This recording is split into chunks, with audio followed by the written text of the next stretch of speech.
everyone. A suspicious number of sources are excited about something Trump says that something Xi said. Allow me to explain. So,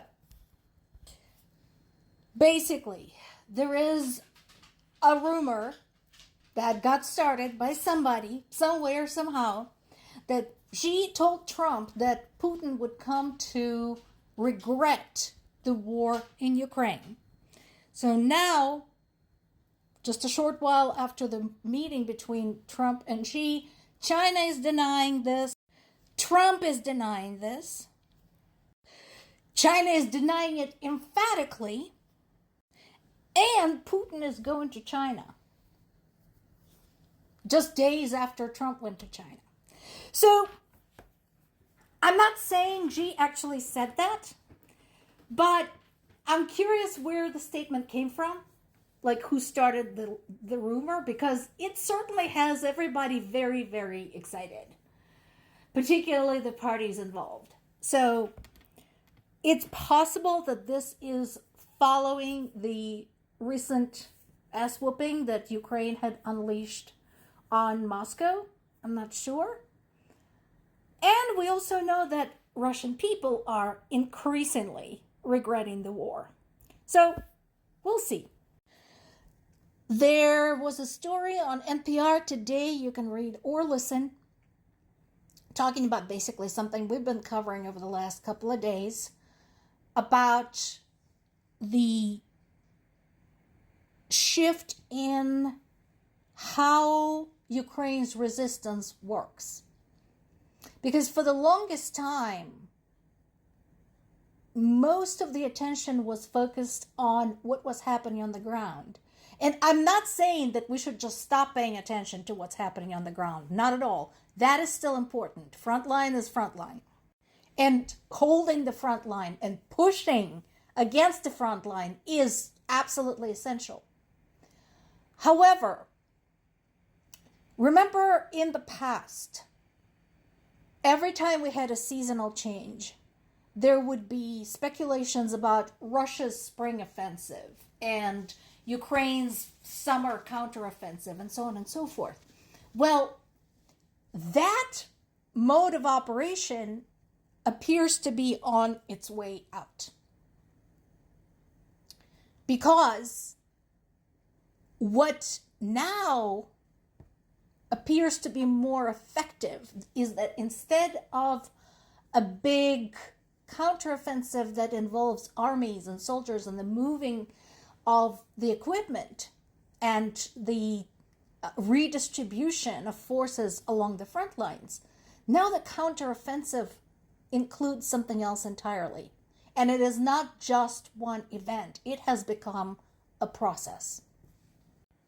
And so part of that process is Ukraine's ongoing campaign of long and middle distance strikes into Russian territory. And there are now lots and lots of memes, by the way, by Ukrainians since the recent strikes against Moscow, saying basically that all of a sudden, overnight, a whole bunch of people living in Moscow became interested in politics and what's going on in the war. And I mean, it's kind of true. Because, as I mentioned over the last couple of days, the interviews with people in Moscow showed people that were completely shell-shocked, literally and figuratively, because all of them said the same thing. We never thought this could happen. How are they getting through? Aren't we supposed to have, the air defense systems? We're the capital. How are they circumnavigating our systems? What the hell? And I mean, this is Moscow. This is the best defended location in Russia. Forget everybody else everywhere else. And we talked about locations in the Ural Mountains, deeper into Russia. We talked about locations near the Caspian Sea. So this is far and wide. literally. And since all of the air defenses are focused around Moscow and Leningrad, everybody else is basically left to fend for themselves. So, it's not just the direct damage. It is not just the direct impact on Russia's military-industrial complex, Russia's oil industry, which, as we said before, is the lifeblood of this war. It is also a huge hit on Russia's psyche. It is a huge hit against the Russians' morale and their conviction that their government is doing the right thing. And now, Russian government is facing difficult choices. I mean, aside from the obvious choice, gather up your shit, clear out of Ukraine, and all of this stops and never come back again. That would be an obvious choice. But in addition to that, if they insist on continuing with this war, they have to decide what do they defend and where. This is where the fact that Russia is just such a huge freaking country is actually working against them. Because how do you defend everywhere? How do you defend simultaneously from Moscow to the northern borders, to the Baltic Sea, to the Black Sea, to the Caspian Sea, to the Ural Mountains? How do you do that? That is a huge territory. What do you do? There's not enough. Nor are there enough troops, nor is there enough personnel, because remember, when it comes to air defenses, somebody has to man the equipment. Somebody has to launch shit. Somebody has to aim. Somebody has to know what they're doing. And there isn't anybody. They've used everybody up. And whatever is left is focused at the front. It's not helping, of course, that because shit's blowing up behind their backs, right now, third month in a row, Russian troops are not making any progress at the front lines. None. So this article on Reuters website is doing something interesting. So we talked about the long distance strikes, and we talked about the equipment Ukrainians are using to fill in the gaps in the troops stretched along the very, very long front line.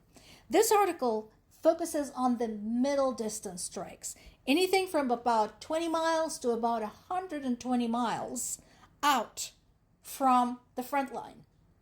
Now, what's in that zone? Well, that is also something we talked about. The border regions and roads, supply routes, railroads, all of that, and airplane routes leading to the border regions. So what this is enabling Ukrainians to do, these middle range strikes, is to hit communications, logistics, large military vehicles as they're heading toward the front, and so on and so forth. So every distance is important. Every range plays its part. Some months ago, there was an article actually by an Australian volunteer who was embedded with the Ukrainian troops and some Australian military experts. And they all said the same thing.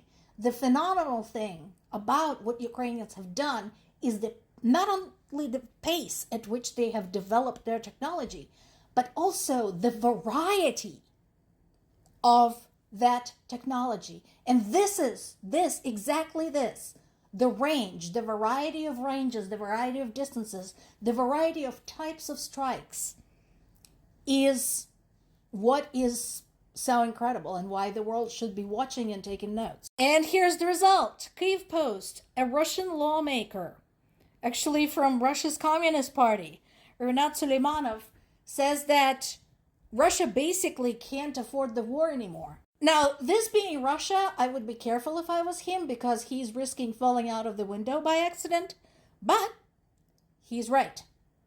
The fairy tale about special military operation had long since run its course, and Russia is running out of everything.